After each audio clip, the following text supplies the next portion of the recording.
अस्सलाम वालेकुम। आज हम सिंटेक्स बुक बोर्ड की मैथ्स की बुक 7 की एक्सरसाइज 6 की आखिरी पोर्शन रिव्यू एक्सरसाइज करने जा रहे हैं। अगर आपने शुरू से हमारी वीडियोस देखी हुई हैं तो ये आपको बहुत आसान लगेगी। 6.1 से 6.3 तक गालिबन, हाँ वो हमने कर ली हैं सारी, तो ये आसान है। रिव्यू एक्सरसाइज में ये देखिए कितना इजी है। पहला सवाल, एक्स वाई ज़ी मालूम करना है। अगर एक्स वाई मालूम है और एक्स ज़ी मालूम है, ये सवाल मैं नहीं कराऊंगा, बहुत तफसील से 6.1 में किया हमने। पी क्यू मालूम, पी क्यू आर एस मालूम करना है। अगर पी क्यू मालूम है, क्यू आर मालूम है और आर एस मालूम है, ये भी मैंने बहुत तफसील से करवाया हुआ है। जैसे मैंने बताया था आपको कि पहले पी क्यू से और क्यू आर से आप पहले पी क्यू आर बनाएंगे, फिर इसकी मदद से आप लेंगे आर एस को, फिर आप पी क्यू आर एस बना लेंगे।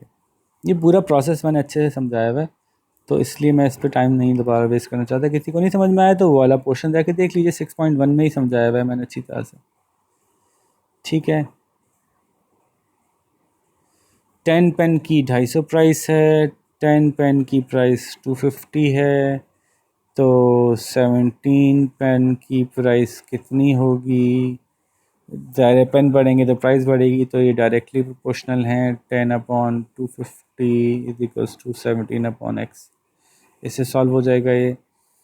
3 भी आसान है। 10 वर्कर्स 7 दिन में काम कर रहे हैं, तो ज़्यादा वर्कर्स काम कम दिन में काम कर लेंगे। इन्वर्स रिलेशनशिप है 10:7 का।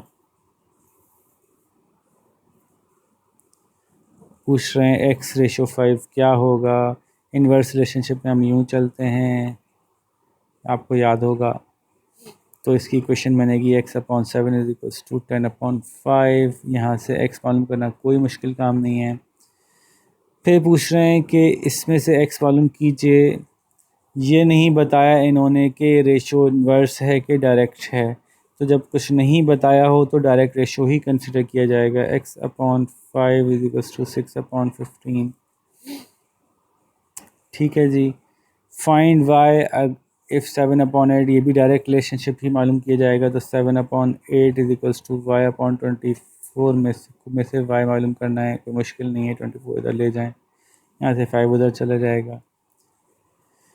देखिए मैं इसलिए नहीं करवा रहा कि टाइम आप लोगों का बचा रहा हूँ, ये सारी चीज़ें हमने एक्सरसाइजेस पीछे वाली जो थी उनमें की हुई हैं। तो अगर आपने वो अच्छे से नहीं देखी तो वैसे ही आपको इसमें से बहुत सारे सवाल समझ में नहीं आएंगे, तो पहले आपको वो देखनी चाहिए। अच्छा जी, नेक्स्ट क्वेश्चन है। थोड़ा गंदा सुनना हमने ज़्यादा कर दिया, थोड़ा साफ़ कर लें इसको, जगह क्लियर कर लें।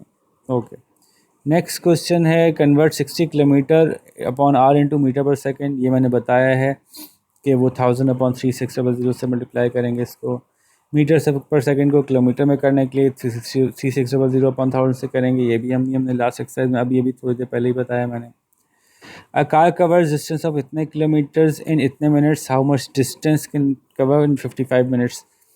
तो डिस्टेंस मालूम करना है, मिनट्स मालूम है, स्पीड नहीं मालूम। तो स्पीड मालूम होगी तभी हम डिस्टेंस बता सकते हैं, क्योंकि टाइम मालूम है, स्पीड नहीं मालूम। ठीक है, तो आपको पहले स्पीड मालूम करने के लिए यहाँ से निकालना पड़ेगा 30 किलोमीटर पर 25 मिनट्स, तो ये निकलेगा किलोमीटर पर मिनट।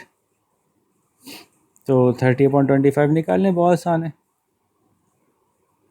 यहाँ से निकाल लें।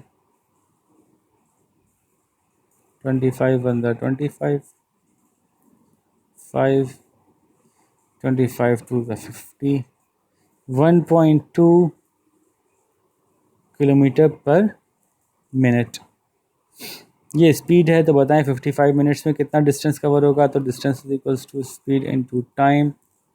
किलोमीटर पर मिनट 1.2 है और टाइम है 55 मिनट्स, तो इससे डिस्टेंस आ जाएगा। स्पीड हम निकाल चुके हैं, डिस्टेंस किलोमीटर में आएगा, जब ये आएगा 1.2 इंटू 55। ठीक है, फिर जो आपने स्पीड निकाली थी वो थी 1.2 किलोमीटर पर मिनट।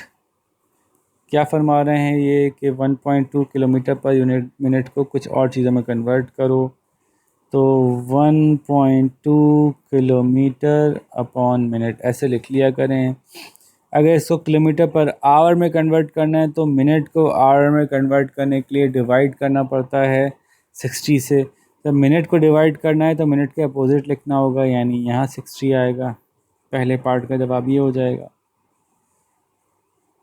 दूसरे पार्ट में 1.2 किलोमीटर पर मिनट है, क्या कह रहे हैं किलोमीटर पर मिनट ही निकालो, वो निकाली हुई हमने। तीसरे पार्ट में मीटर पर मिनट, किलोमीटर को मीटर में करने के लिए हम 1000 से मल्टीप्लाई करते हैं, तो आप यहाँ पे 1000 से मल्टीप्लाई कर लीजिएगा। मीटर पर सेकंड, फिर हम 1.2 किलोमीटर पर मिनट लिखते हैं, इसको मीटर पर सेकंड में करना है। किलोमीटर को मीटर में करने के लिए 1000 से मल्टीप्लाई करते हैं, मिनट को सेकंड में करने के लिए 60 से मल्टीप्लाई करते हैं मिनट वाली साइड को। इसको सॉल्व कर लें तो मसला हल हो जाएगा। 1.2 इंटू 1000 अपॉन 60, तो 1000 का एक ज़ीरो जाएगा, ये आगे आ जाएगा, एक ज़ीरो इससे कट जाएगा।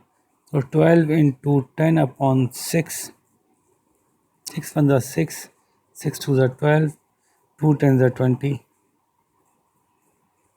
तो ये बन जाएगा 20 metre per second.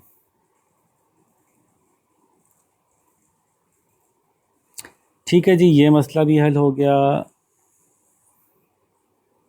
Next question देखते हैं अपना जल्दी से फटाफट। Quantity of petrol in fuel tanks of car A, B and C is 7, 9 and 11। ये फिर शुरू वाली एक्सरसाइज आ गई। A ratio B ratio C is 7 ratio 9 ratio 11। इतना फ्यूल अगर A में है तो इतना B में है तो इतना C में है। और टोटल कंजम्पशन जो इनकी है वो 162 लीटर्स की है। बताइए एक एक गाड़ी ने कितना कंज्यूम किया। मैंने आपको सिखाया था, बहुत आसान सवाल करके दिया इन्होंने कि अगर आपको एग्जैक्ट कंजम्पशन मालूम करनी है तो रेशो है, तो पहले सारे रेशोज़ को ऐड करते हैं। तो 9 + 11 20 + 7 27। फिर आप इसको इससे डिवाइड कर दें तो आपको पता चल जाएगा कि रेशो के एक यूनिट का क्या जवाब आया। तो मुझे पता है कि 27 6,162 होता है, तो एक यूनिट का 6 आया, तो इसको इससे मल्टीप्लाई कर देंगे तो हमें पता चल जाएगा कि किसने कितना किया। तो आपको पता है 7 6 42, 9 6 54 और 11 6 66। ये सब किस में है? ये सब लीटर्स में है, लीटर्स। ठीक है जी, ये हमारे पास ये सवाल भी सॉल्व हो गया। लास्ट क्वेश्चन है, कोशिश करता हूँ कि ना करवाऊँ। The cost of transporting good is 100 for distance of 40 kilometre at the same rate. 100 रुपये लगते हैं 40 किलोमीटर पहुँचाने में। ठीक है, बड़ा सस्ता ज़माना है भाई। 40 किलोमीटर का डिस्टेंस तय करवाने में गुड्स को 100 रुपये लगते हैं। तो हम ले लेते हैं 100 ratio 40 basic ratio. Find the cost of transporting goods for 150 kilometres. अगर किलोमीटर बढ़ेंगे तो कॉस्ट भी बढ़ेगी। ठीक है, तो जब किलोमीटर्स बढ़ेंगे तो पैसे ही बढ़ेंगे, तो डायरेक्ट रिलेशनशिप है। डायरेक्ट में आपको पता है कि हम डायरेक्ट इक्वेशन बनाते हैं। अब इसको एक्स को इधर ले जाएं, इन लोगों को इधर ले आएँ, मसला हल हो जाएगा। Find the distance if the cost of transportation is 560। Again direct relationship ही है। इन्होंने कहा पहला तो यही है, दूसरे में कॉस्ट पता चल गई लेकिन डिस्टेंस नहीं पता। अच्छा, अगर डिस्टेंस पहले लिखा है यहाँ पे तो डिस्टेंस पहले आएगा यहाँ पे, कॉस्ट पहले बाद में लिखी है यहाँ पे तो कॉस्ट बाद में आएगी यहाँ पे। इसका ख्याल रखा करें। अब इस इक्वेशन को सॉल्व कर लें। डायरेक्ट के अंदर 100/40 इज टू x/560। ये तो और आसान हो गया, इधर चला जाएगा। ठीक है जी, तो यूँ हमने रिव्यू एक्सरसाइज भी कंप्लीट कर लिया और चैप्टर 6 कंप्लीट हो गया। इसको फटाफट शाबाश कंप्लीट कीजिए ताकि हम चैप्टर 7 शुरू कर सकें।